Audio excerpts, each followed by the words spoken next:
नमस्कार। मैं डॉक्टर ऋतु सिंह आपका अपने चैनल अर्थात में स्वागत करती हूँ। हिंदी गद्य के स्वरूप और विकास का यह अगला वीडियो है। इसके पूर्व हमने देखा कि हिंदी गद्य के पूर्व का रूप क्या था, हिंदी गद्य के विकास में फोर्ट विलियम कॉलेज की क्या भूमिका थी और तत्पश्चात हिंदी उर्दू विवाद और उसमें उभरे दो नाम राजा शिव प्रसाद सितारे हिंद और राजा लक्ष्मण सिंह किस प्रकार के गद्य की बात करते हैं। हम यह बात शुरू करेंगे मुख्यतः भारतेंदु से ही। राजा शिव प्रसाद सितारे हिंद और राजा लक्ष्मण सिंह के अतिरिक्त भी हिंदी के विकास में योगदान देने वाले बहुत और से लोग भी थे। हम यहाँ उन पर विस्तार से तो चर्चा नहीं कर सकते, लेकिन उनका नामोल्लेख आवश्यक है, जिसमें राम प्रसाद त्रिपाठी, मथुरा प्रसाद मिश्र, बजवासी दास, बिहारी लाल चौबे, शिव शंकर, काशीनाथ खत्री, राम प्रसाद दुबे आदि प्रमुख हैं।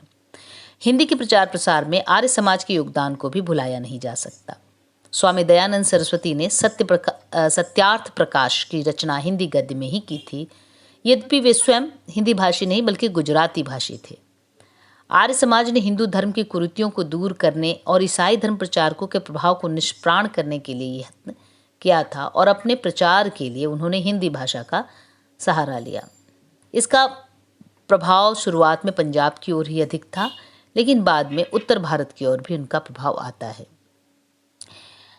एक दो नाम और हैं, जैसे नवीन चंद्र राय और श्रद्धा राम फुलेरी। इन्होंने पंजाब में हिंदी के प्रचार के लिए अथक प्रयास किया था।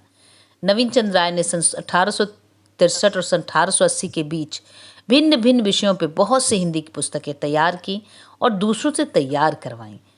नवीन चंद्र राय ने ब्रह्म समाज के सिद्धांतों के प्रचार के उद्देश्य से कई पत्रिकाएं निकाली, जिनमें ज्ञानदायिनी पत्रिका बहुत ही उल्लेखनीय है।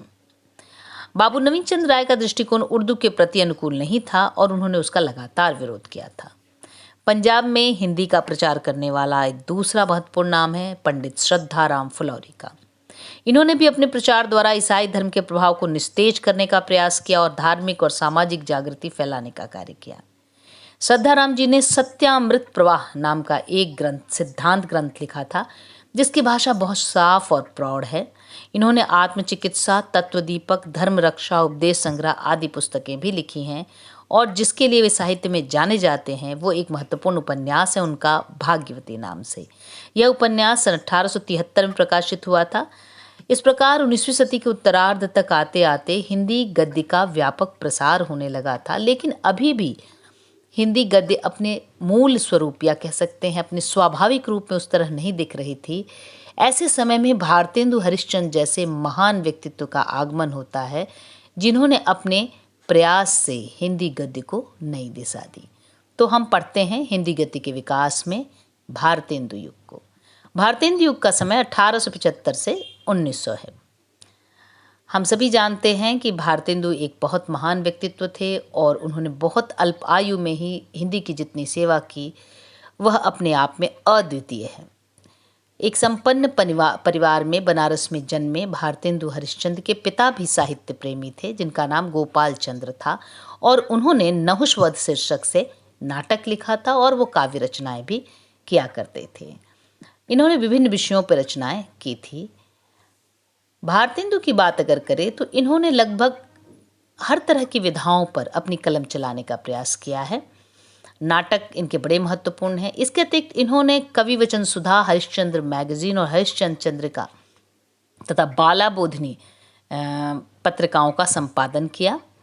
पत्रिकाओं के प्रकाशन का महत्व इसलिए भी है कि उन्होंने न स्वयं लिखा बल्कि दूसरों को भी लिखवाया तथा अपनी पत्रिका के माध्यम से गद्य के विकास में बहुत महत्वपूर्ण योगदान दिया। भारतेंदु ही एक महत्वपूर्ण ऐसे लेखक है जिन्होंने खड़ी बोली हिंदी गद्य को परिमार्जित रूप दिया। गद्य के विभिन्न क्षेत्रों, निबंध, नाटक, समालोचना आदि में उन्होंने एक नई परंपरा का सूत्रपात किया है। उनकी रचनाएं जहां श्रृंगार, देशभक्ति और ईश्वर भक्ति से जुड़ी हैं, वहीं तत्कालीन सामाजिक अवस्था को भी दर्शाती हैं। मात्र 35 वर्ष की अल्पायु में ही उनका देहांत हो गया था, लेकिन उन्होंने युगांतकारी कार्य किए थे। स्वभाषा, मातृभाषा के प्रेम के वे पक्षधर थे, अतः उसके विकास के भी पक्षधर थे। उनकी बड़ी प्रसिद्ध पंक्ति है, निज भाषा उन्नति अहै, सब उन्नति को मूल, बिनु निज भाषा ज्ञान के, मिटत नहीं को सूल। भारतेंदु ने अपने साथ के मित्रों को मिलाकर एक मंडली तैयार की और अपनी परंपरा को आगे बढ़ाया। इस मंडली को भारतेंदु मंडल के नाम से जानते हैं, जिसमें प्रताप नारायण मिश्र, बालकृष्ण भट्ट, पंडित बद्रीनारायण चौधरी प्रेमगन, जगन्नाथ दास रत्नाकर, बाल मुकुंद गुप्त, श्रीनिवास दास, राधा कृष्ण दास, राधाचारण गोस्वामी आदि हैं। गद्य की विविध विधाओं में इन लेखकों ने कलम चलाई और निबंध, नाटक, उपन्यास आदि विधाओं में इन्होंने श्रेष्ठ रचनाएं दी हैं। यदि हम देखें कि भारतेंदु तो मात्र 35 वर्ष तक जीवित रहे, लेकिन उनका मंडल आगे भी कार्य करता रहा। इसलिए भारतेंदु अपनी मृत्यु के बाद भी अपना प्रभाव हिंदी गद्य साहित्य पर डाले रहे। पंडित बालकृष्ण भट्ट ने 1877 में प्रयाग से हिंदी प्रदीप नाम की मासिक पत्रिका निकाली और इसमें वो विविध विषयों पर लेख, नाटक आदि लिखा करते थे। भट्ट जी ने 3 नाटक भी लिखे हैं, पद्मावती, शिशुपाल वध और चंद्रसेन।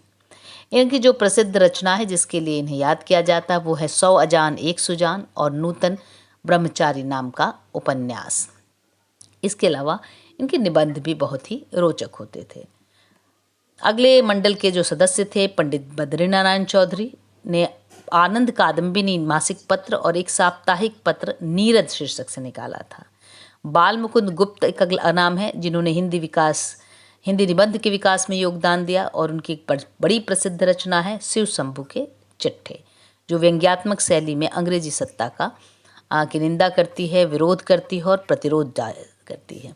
अगला नाम है लाला श्रीनिवास दास। इनकी रचना प्रहलाद चरित, तप्ता संवरण, रणधीर प्रेम मोहिनी तथा संयोगिता स्वयंवर नामक नाटक है।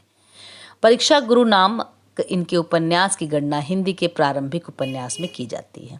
यानी लाला श्रीनिवास दास ही वह व्यक्ति हैं जिन्होंने परीक्षा गुरु लिखा और परीक्षा गुरु हिंदी का पहला उपन्यास माना जाता है। इस पर कभी कभी विवाद भी है, लेकिन अभी तक यही मान्य है। राधा कृष्णदास अगला नाम है। इन्होंने दुखिनी बाला, महारानी पद्मावती, महाराणा प्रताप और सती प्रताप आदि शीर्षक नाटकों की रचना की थी, लेकिन इनकी जो रचना जिसके कारण इन्हें याद किया जाता है वह है एक उपन्यास जिसका शीर्षक है निस्सहाय हिंदू। भारतेंदु मंडल के लेखकों का हिंदी गद्य के विकास में महत्वपूर्ण योगदान है। नाटक, निबंध, उपन्यास आदि विधाओं का प्रारंभ इस युग में हुआ जिसने हिंदी गद्य को बल मिला और न सिर्फ मूल रचना बल्कि इन्होंने अनुवाद भी काफ़ी मात्रा में किया है। तो यह है गद्य के विकास में भारतेंदु युग का योगदान। अगला युग है द्विवेदी युग, जो 1900 से 1920 तक है। भारतेंदु युग के पश्चात महावीर प्रसाद द्विवेदी ने हिंदी गद्य का परिमार्जन किया, उसको व्याकरणिक मानकों से संपन्न किया। भारतेंदु ने हिंदी गद्य को तो समृद्ध किया ही, लेकिन जो भाषाई विविधता या त्रुटियां नज़र आ रही थी और कुछ दोष नज़र आ रहे थे, उसको दूर करने और भाषा को बिल्कुल मानक रूप देने का कार्य जिस व्यक्ति ने किया है वह नाम है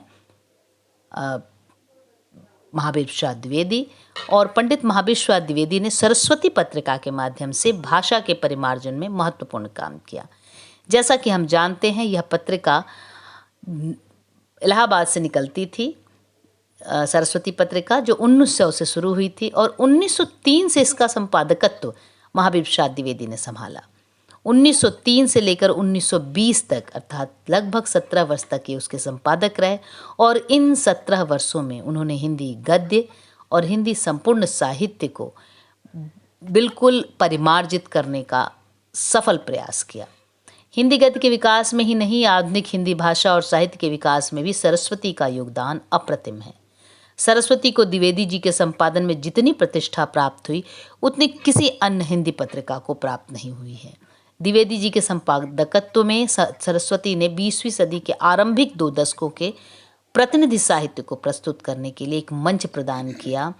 सरस्वती ने उस समय की राष्ट्रीय आकांक्षा को वाणी दी और इस पत्रिका में न सिर्फ साहित्य बल्कि ज्ञान, विज्ञान, राजनीतिक हर क्षेत्र की बातों को वे छापा करते थे। सरस्वती ने हिंदी गद्य को गद्य की सभी विधाओं से संपन्न बनाने का महत्वपूर्ण कार्य किया हमारी जो भाषा की अनगढ़ता थी हिंदी गद्य की, उसमें व्याप्त अराजकता थी, जिसको जो मन करता था लिखते थे, तरह तरह की अशुद्धियाँ होती थी, उन सब को संयमित करने, उन सब को डिसिप्लिन करके एक कह सकते हैं कि साहित्योपयोगी या कह सकते हैं सभी कार्य में बड़ी सहजता से उपयोग में लाई जाने वाले हिंदी गद्य का स्वरूप निर्धारित करने में महाबीर प्रसाद द्विवेदी और उनकी पत्रिका सरस्वती का बड़ा महत्वपूर्ण योगदान है। खुद महाबीर प्रसाद द्विवेदी ने भी अपनी रचनाओं के माध्यम से इस युग में काफ़ी काम किया है। उन्होंने भाषा का तो परिमार्जन किया ही, साथ ही साथ उन्होंने अपनी रचनाओं के माध्यम से राष्ट्रीय चेतना, नवजागरण का प्रसार किया। न सिर्फ उन्होंने खुद लिखा, बल्कि उन्होंने लोगों को लिखने के लिए प्रोत्साहित किया। अभी तक हिंदी गद्य में कविता, खड़ी बोली हिंदी गद्य में कविता लिखने से लोग कतराते थे, किंतु महाबीर प्रसाद द्विवेदी ने साहित्यकारों को उत्साहित कर करके खड़ी बोली हिंदी में काव्य लेखन तक के लिए उत्साहित किया और उसमें वो सफल भी हुए, जिसका उनके द्वारा कह सकते हैं कि उस युग के एक दो महत्वपूर्ण कवि हमारे सामने हैं, मैथिली शरण गुप्त और हरिऔध, अयोध्या सिंह उपाध्याय हरिऔध। इसके अतिरिक्त बाल मुकुंद गुप्त, नाथूराम शर्मा, रामचंद्र शुक्ल, पद्म सिंह शर्मा, प्रेमचंद स्वयं इस काल के उपज हैं। तो हिंदी गद्य में कहानी, उपन्यास, नाटक, निबंध, आलोचना सभी विधाओं में लेखन होने लगता है। तो द्विवेदी युग में गद्य की विभिन्न विधाओं में उत्कृष्ट साहित्य लिखा गया। विशेष रूप से उपन्यास, कहानी, निबंध और आलोचना के क्षेत्र में इस युग में महत्वपूर्ण काम हुआ है। इसमें अनुवाद भी काफ़ी मात्रा में हुआ है। अगर हम ध्यान दें तो इस युग में बहुत से महान साहित्यकारों से हमारा परिचय होता है। कहानी उपन्यास के क्षेत्र में प्रेमचंद, नाटक के क्षेत्र में जयशंकर प्रसाद, निबंध के क्षेत्र में बाल मुकुंद गुप्त, पूर्ण सिंह, रामचंद्र शुक्ल तथा आलोचना के क्षेत्र में रामचंद्र शुक्ल इसी युग की देन है। इस युग में कई नई विधाएं, जीवनी, आत्मकथा, संस्मरण, यात्रा वृत्तांत में अनेक लेखकों ने लेखन किया था। तो यह रहा इसके बाद प्रेमचंद और उसके बाद का युग। द्विवेदी युग में भाषा के परिमार्जन का महत्वपूर्ण कार्य हुआ। द्विवेदी युग के बाद कहानी, उपन्यास, नाटक, निबंध आदि के क्षेत्र में जो उल्लेखनीय लेखन हुआ, उसका संक्षिप्त लेखा जोखा हम लोगों ने अभी लिया। उसके बाद द्विवेदी युग के बाद गद्य साहित्य को कुछ साहित्यकारों ने बिल्कुल एक नई दिशा दी। उसमें एक सबसे बड़ा नाम, प्रमुख नाम है प्रेमचंद। प्रेमचंद ने द्विवेदी युग से ही लेखन आरंभ कर दिया था, तथापि उनके उपन्यासों और कहानियों में नवीनता दिखाई देती है। अतः इन विधाओं में उनसे एक नए युग का आरंभ हम मान सकते हैं। इसलिए गद्य के विकास में प्रेमचंद का नाम एक नए युगांतकारी लेखक के रूप में आता है। प्रेमचंद ने उपन्यास, नाटक, निबंध, जीवनियाँ आदि तो लिखी ही, उन्होंने अनुवाद का कार्य भी किया। उन्होंने लगभग 300 के लगभग कहानियाँ लिखी हैं और उनमें कई विविधताएं हैं। समाज और परिवार की किसी न किसी समस्या को उन्होंने अपनी कहानी का आधार बनाया है। उनकी कहानियाँ जिस नाम से संकलित है वह है मानसरोवर। प्रेमचंद के बाद अगर हम उपन्यास साहित्य को समृद्ध करने वाले लेखकों की बात करें तो उसमें जयशंकर प्रसाद, चतुरसेन शास्त्री, विश्वंभरनाथ शर्मा कौशिक, पांडे बेचन शर्मा उग्र, इलाचंद्र जोशी, निराला, भगवती चरण वर्मा, अश्क, जैनेन्द्र, अज्ञेय, यशपाल, नागार्जुन, फणीश्वरनाथ रेणु, हजारी प्रसाद द्विवेदी, अमृतलाल नागर आदि उल्लेखनीय हैं। प्रेमचंद के समकालीन जो लेखक थे उन्होंने भी इस कहानी की विधा को आगे बढ़ाने में महत्वपूर्ण भूमिका निभाई, जिसमें हम नाम ले सकते हैं गुलेरी का, सुदर्शन, यशपाल, अमृत राय, मनमथदास गुप्त, रंगे राघव, भगवती चरण वर्मा, उषा प्रियंवदा, मार्कंडे, राजेंद्र यादव, मोहन राकेश, कृष्णा सोपती, मनु भंडारी आदि। जैनेन्द्र के उपन्यास त्यागपत्र की भी बड़ी कह सकते हैं कि उसने गद्य में एक नई धारा का प्रारंभ किया। ये एक नए तरह का उपन्यास था। प्रेमचंद के बाद साहित्य की प्रत्येक विधा में बहुत कुछ लिखा गया। नाटक, एकांकी, उपन्यास और कहानी के समान निबंध, आलोचना और गद्य की अन्य विधाओं में भी पर्याप्त प्रगति हुई। निबंध के क्षेत्र में आचार्य रामचंद्र शुक्ल ने महत्वपूर्ण कार्य किया। हिंदी निबंध के विकास में योग देने वाले अन्य लेखकों की बात करें तो नंद दुलारे वाजपेयी, बाबू गुलाब राय, वासुदेव शरण अग्रवाल, शांति प्रिय द्विवेदी, आचार्य हजारी प्रसाद द्विवेदी, राम वृक्ष बेनीपुरी, डॉक्टर नगेंद्र, विद्यानिवास मिश्र, कुबेरनाथ राय आदि प्रमुख हैं। इसके अलावा गद्य के विकास में विशेषकर स्वातंत्र्योत्तर युग में जो लेखक लिख रहे हैं उसमें व्यंग्य निबंध परंपरा को आगे बढ़ाते हैं हरिशंकर परसाई, शरद जोशी, रविन्द्रनाथ त्यागी आदि। निबंध के समान ही आलोचना क्षेत्र में भी काफ़ी विकास होता है। रामचंद्र शुक्ल ने अत्यधिक महत्वपूर्ण कार्य किया था आलोचना क्षेत्र में। शुक्ल जी के बाद हिंदी आलोचना को विकसित करने वालों में अगर हम नाम लें तो Acharya Nand Dulare Vajpayee, Acharya Hazari Prasad Dwivedi, doctor Nagendra, doctor Devraj, doctor Ramvilas Sharma, Shivdan Singh Chauhan, Gajanan Madhav Muktibodh, Prakash Chandra Gupt, Namvar Singh, Ramswaroop Chaturvedi, Raghuvansh आदि के नाम लिए जा सकते हैं। अगर हम इस काल के अन्य विधाओं की बात करें तो अन्य विधाओं में भी नए नए लेखक आते हैं। विशेषकर स्वातंत्र्योत्तर हिंदी गद्य में बहुत विविधता मिलती है। हम साक्षात्कार देखते हैं, रिपोर्टाज देखते हैं, रेडियो रूपक देखते हैं, संस्मरण, यात्रा संस्मरण, रेखा चित्र, विविध विधाएं हमारे सामने आती हैं। देश की बदलती परिस्थिति के साथ लेखकों ने देश की राजनीतिक चेतना पर लिखा, देश के प्रजातंत्र पर लिखा, मनोवैज्ञानिक समस्याओं पर लिखा। इस तरह हम पाते हैं कि आज़ादी के बाद आज़ाद देश में राजनीतिक परिवर्तन ने साहित्य में भी काफ़ी परिवर्तन उपस्थित किया। इस पर पश्चिम का भी प्रभाव पड़ रहा था। नई तकनीक की उन्नति ने साहित्य में नई विधाओं का जन्म दिया था। हमारे पास जो प्रेस पहले बहुत ही धीमी गति से कार्य करता था वह बहुत तेज़ी से कार्य कर रहा था। इसलिए बहुत आसानी और सहजता से साहित्य जो है जन तक पहुंच रहा था। कहने का तात्पर्य यह है कि आधुनिक काल में हिंदी गद्य का चहुं ओर या चौतरफा विकास हम देखते हैं। और एक तरह से निष्कर्ष में अगर हम कहें तो कह सकते हैं कि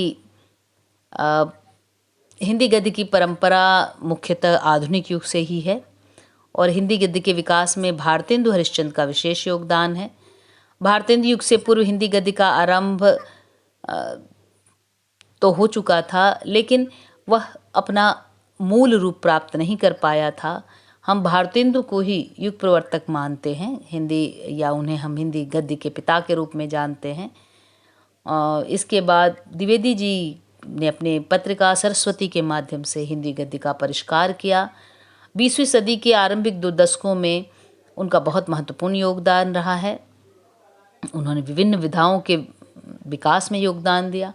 द्विवेदी जी के बाद प्रेमचंद के कथा साहित्य और उसके बाद के विकास की लंबी कहानी है। नई नई विधाएं स्वरूप ग्रहण कर रही हैं और आज स्वातंत्र्योत्तर यानी आज़ादी के बाद के देश में हिंदी गद्य जब से राजकीय भाषा कहते हैं राजभाषा का स्वरूप उसने प्राप्त कर लिया है और तो उसके विकास की कई योजनाएं बन रही हैं और हिंदीतर क्षेत्रों में भी हिंदी भाषा और हिंदी गद्य का प्रचार हो रहा है।